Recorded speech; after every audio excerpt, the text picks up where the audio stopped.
आज हम लोग अर्टिकेरिया के बारे में बात करेंगे। अर्टिकेरिया को साधारण भाषा में हाइव्स या फिर हिंदी में ददोरा, जुलपित्ती या छपाकी बोला जाता है। इसके बारे में, इसके इलाज के बारे में डिटेल में बात करेंगे। अर्टिकेरिया एक बहुत ही सामान्य और एक मायने में बहुत ही साधारण बीमारी है। यह इतनी साधारण बीमारी है कि हम लोग के बीच में उपस्थित 100 लोग यदि हों तो उनके जीवन काल में से कम 5 लोगों में ये बीमारी कभी न कभी जरूर हो जाती है। इस बीमारी से पीड़ित व्यक्ति के शरीर पर अचानक लाल रंग के चकत्ते बनने लगते हों। ऐसा लगेगा कि जैसे किसी कीड़े ने या फिर चींटी ने काट लिया हो, और इन चकत्तों में बहुत ही ज्यादा खुजली या जलन होती है। ये चकत्ते कुछ ही मिनट में या फिर कुछ घंटों में ही पूरे शरीर पर फैल जाते हैं।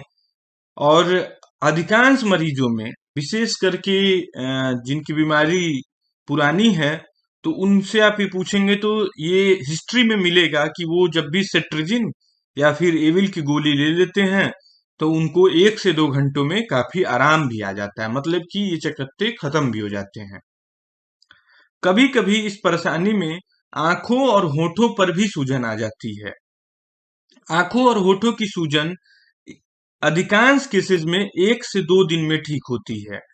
आंखों और होठों की सूजन को एंजियोएडिमा भी बोला जाता है। बहुत ही रेयर केसेस में यह सूजन जीभ को और अंदर गले को भी असर कर सकती है, जिससे कि सांस लेने में भी व्यक्ति को तकलीफ हो सकती है। अधिकांश मरीजों के मन में हमेशा यह एक प्रश्न होता है कि आखिर ये किस चीज से हो रही है, और लोग ज्यादातर इस बीमारी के कारण ढूंढते समय खाने पीने वाली चीजों पर ज्यादा ध्यान देते हैं, ज्यादा सोचते हैं कि कुछ खाने पीने की चीज ऐसी है कि जिससे गड़बड़ी हो गई थी, और मैंने पनीर खा लिया, मैंने अंडा खा लिया, मैंने मटन खा लिया, चिकन खा लिया, तो मेरे को ये एलर्जी हो गई। लेकिन ये जान करके आश्चर्य होगा कि अधिकांश लोगों में, 99% से ज्यादा लोगों में इस बीमारी के होने का कारण नहीं पता चल पाया है। मतलब कि यह एलर्जी अपने आप बिना किसी कारण के होती है। तमाम शोध, तमाम तरह के वैज्ञानिक रिसर्च कर चुके हैं इस बीमारी पर, फिर भी अधिकतम लोगों में इस बीमारी का कारण नहीं पता लगाया जा सका है कि ये आखिर ये बीमारी होती ही क्यों है। यह किसी किसी प्रकार के शरीर में कुछ बायोकेमिकल चेंजेस, रासायनिक चेंजेस होने की वजह से ये बीमारी पाई जाती है। मॉलिक्यूलर बेसिस तो इस बीमारी का पता लगाया जा चुका है। हिस्टामिन नाम के मॉलिक्यूल से ये बीमारी ट्रिगर होती है, लेकिन आखिर ये ट्रिगर क्यों होती है, क्या इसका जड़ है, ये अधिकांश लोगों में नहीं पता लगाया जा सका है।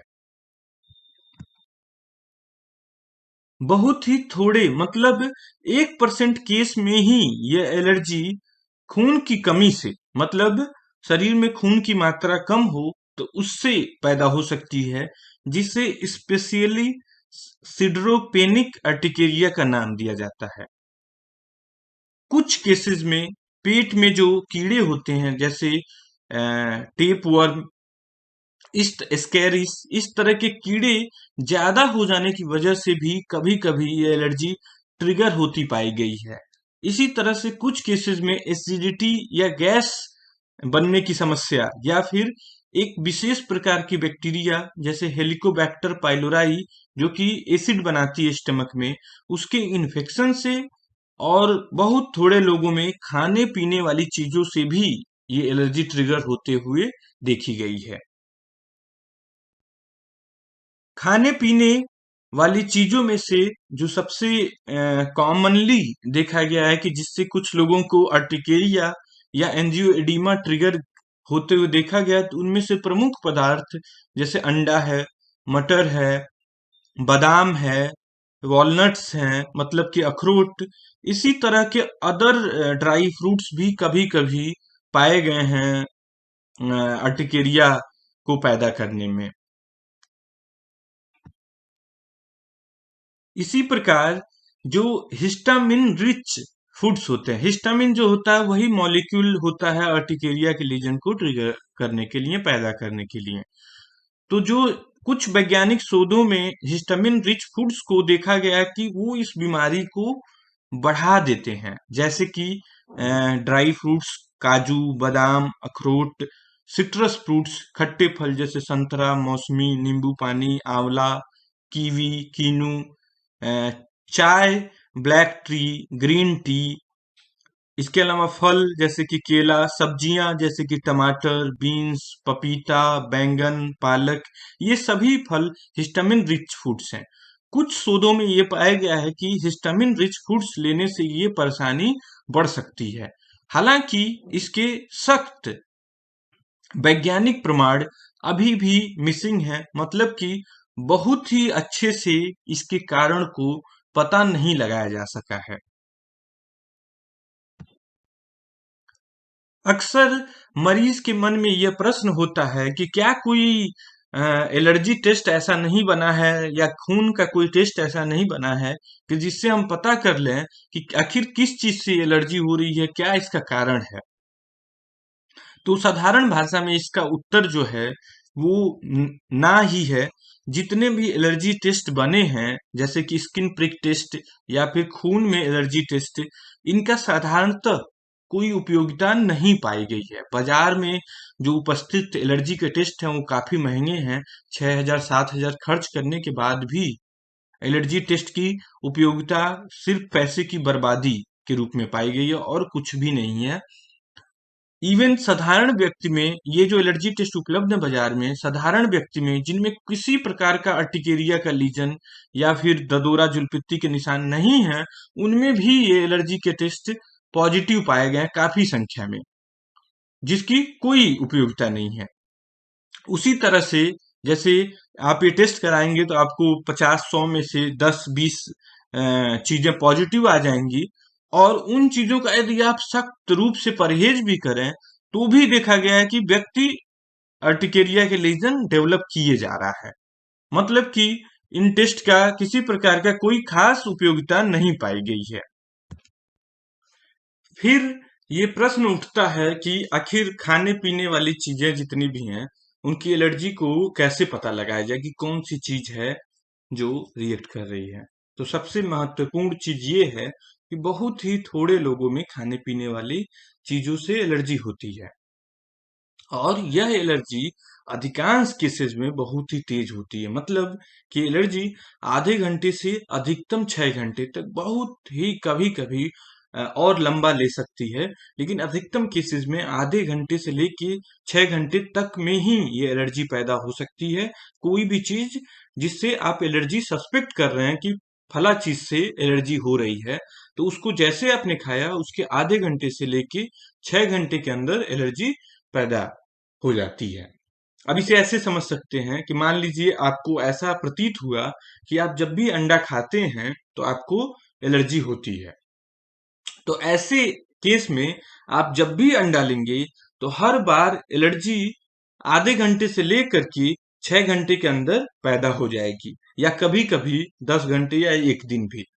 लेकिन यहाँ पर एक बहुत ही महत्वपूर्ण बात समझने वाली यह है कि यदि अंडे से रियल एलर्जी, ट्रू एलर्जी होगी, सही में एलर्जी होगी, तो जितनी बार भी आप अंडा खाएंगे तो वो एलर्जी हर बार पैदा होना चाहिए। मान लीजिए आपने 10 बार खाया तो 10 बार आपको ये एलर्जी पैदा होना चाहिए। ऐसा नहीं कि 4 बार हुआ, 5 बार हुआ, 4 बार 5 बार नहीं हुआ। तो इसका मतलब कि यदि यदि आधे बार या 10 में से 7 बार हुआ, 3 बार नहीं हुआ, तो इसका मतलब कि अंडे से एलर्जी नहीं है। अंडे से आप गलत निकालने की कोशिश कर रहे थे। यदि अंडे से एलर्जी होगा तो अंडे का एक भी दाना आपके मुंह में जाएगा तो वो हर बार एलर्जी पैदा करेगा। इसी तरह से यदि खाने वाली चीज से एलर्जी है तो उस चीज को आपने बंद कर दिया तो वो एलर्जी पूरी तरह समाप्त हो जानी चाहिए, तभी ये साबित हो पाएगा कि इस खाने वाली चीज से एलर्जी है। अंत में ये देखा गया है कि मरीज काफी हताश हो जाते हैं और ये फिर पूछते हैं कि फिर तो इसका क्या इलाज है, कैसे इसको ठीक करेंगे, उसका बताइए। कि आखिर इसको कैसे ठीक किया जाएगा।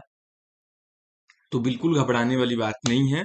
इस बीमारी के लिए बहुत तरह की अभी दवाइयाँ उपलब्ध हैं। एलोपैथी में काफ़ी तरह की दवाइयाँ उपलब्ध हैं और अधिकांश लोगों में ये देखा गया है कि ये बीमारी 6 महीने से लेकर के 1 साल के अंदर बिल्कुल ठीक हो जाती है। बहुत ही थोड़े लोगों में ये बीमारी 5 साल या फिर उससे भी ज़्यादा समय तक चल सकती है। इन केसेज़ में दवाइयाँ लंबी चलानी पड़ती हैं। तो लेकिन बहुत ही थोड़े लोग ही होते हैं जिनमें दवाइयाँ लंबी चलती हैं। अधिकांश केसेस में बीमारी जल्दी ही खत्म हो जाती है। यहाँ तक कि कुछ केसेस में तो 3 महीने के अंदर भी बीमारी खत्म हो जाती है। मरीज का अक्सर अगला प्रश्न ये होता है कि डॉक्टर साहब आपने बताया कि बीमारी कुछ लोगों में जो निगेटिव पॉइंट है, लोग अक्सर उसे पिक कर लेते हैं, खुद को मानने लगते हैं कि उनकी एलर्जी सालों चलेगी या कई साल चलेगी। तो ऐसे कंडीशन में वो पूछते हैं कि यदि इतने लंबे समय तक हम दवाई खाएंगे इस बीमारी के लिए, तो क्या इसका साइड इफेक्ट नहीं आएगा?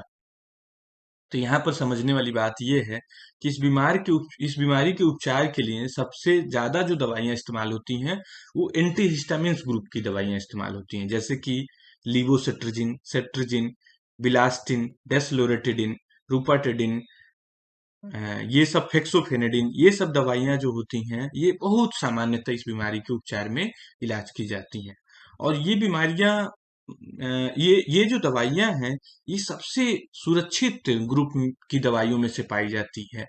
ये किसी भी उम्र में इस्तेमाल की जा सकती है और अधिकांश केसेस में देखा गया है कि लंबे समय तक दवाई खाने के बाद भी कोई विशेष मेजर साइड इफेक्ट नहीं पाया जाता है। कुछ दवाइयों से थोड़ी बहुत नींद या सुस्ती की समस्या देखी गई है, लेकिन कुछ बड़ी समस्या इन दवाइयों के सेवन से नहीं पाई गई है। तो इसलिए ज़्यादा इन दवाइयों को लेकर के मन में घबराहट रखने की ज़रूरत नहीं है और यदि ज़रूरत पड़ रही है तो इन दवाइयों के सेवन से बिल्कुल भी ना कतराएं।